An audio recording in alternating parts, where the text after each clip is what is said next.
প্রতিটা অঙ্গ বাতে জ্বরে তার নষ্ট হয়ে গেছে। আমার বাচ্চার লাগে সবে সাহায্য রাত পরে দেখতে আর আমার বাচ্চাটার লাগে দোয়া করবার। আপনারা সাহায্য সহযোগিতা না করলে আমার বাচ্চাটা সুস্থ হইতো না। বাপ নাই, আমি তার নানা বাড়ি লইয়া থাকি।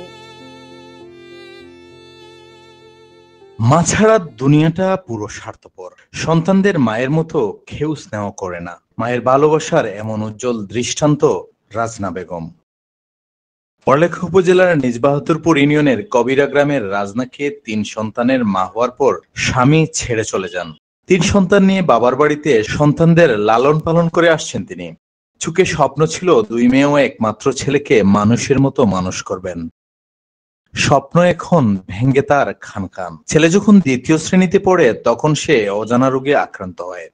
ভাই, বাবা, প্রতিবেশী ও স্বজনদের সাহায্যে চিকিৎসা করেও সুফল মেলেনি। আমার বাচ্চাটা 1 বছর ধরে খুব বেশি অসুস্থ। আমরা যতটুকু আসলো আমরা সবটুকু দিয়া আমার বাচ্চারে চিকিৎসা করাইছি। আমার মা বাপ ভাই বোন যত আছেন বহুত টাকা খরচিস হয়। আমরা শুধু নিউরো সায়েন্স তারে দেখাইছি ডাক্তার। এখন ধরা পড়ছে তার একটা বাত জ্বর থাকি, তার প্রতিটা অঙ্গ বাতে জ্বরে তার নষ্ট হয়ে গেছে। তাই অনুরোধ রইল আমার বাচ্চার লাগে সবে সাহায্য রাত পরে দেখতে আর আমার বাচ্চাটার লাগে দোয়া করবার। আপনারা সাহায্য সহযোগিতা না করলে আমার বাচ্চাটা সুস্থ হইতো না। তারে আল্লাহ সুস্থতা দান করতা। ছেলে রোগ ধরে পড়ছে বাত জ্বর থাকি। যখন জ্বর উঠে তখন তার শরীরের রক্তগুলা ঠান্ডা থাকে।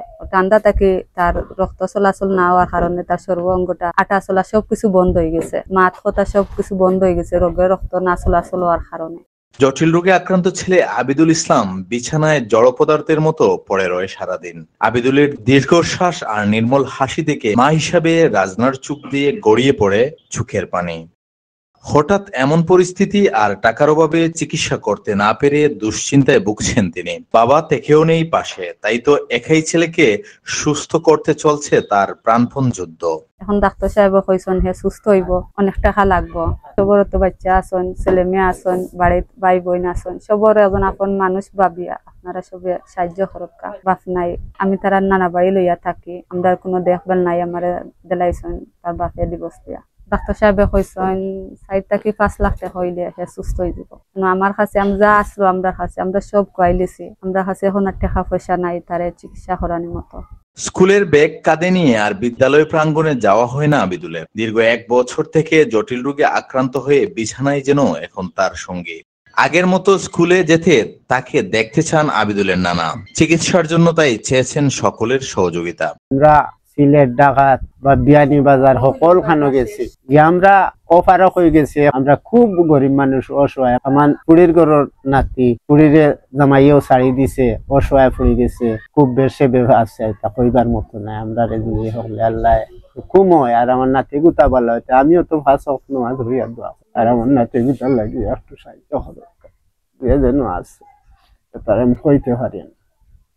আল্লাহ নামায়া করলে আর তুমি যদি সহযোগিতা করো না তো আমার কইবার মতো তো ওলা দিনে রাইতে আছে। আইতে 1 বছর ধরে লইয়া বই রয়েছি। আমার যা অস্তিত্ব আছে তার সবকিছু আমি খুয়াই লিছি আর আমার এখন চলাফেরার কিছু নাই।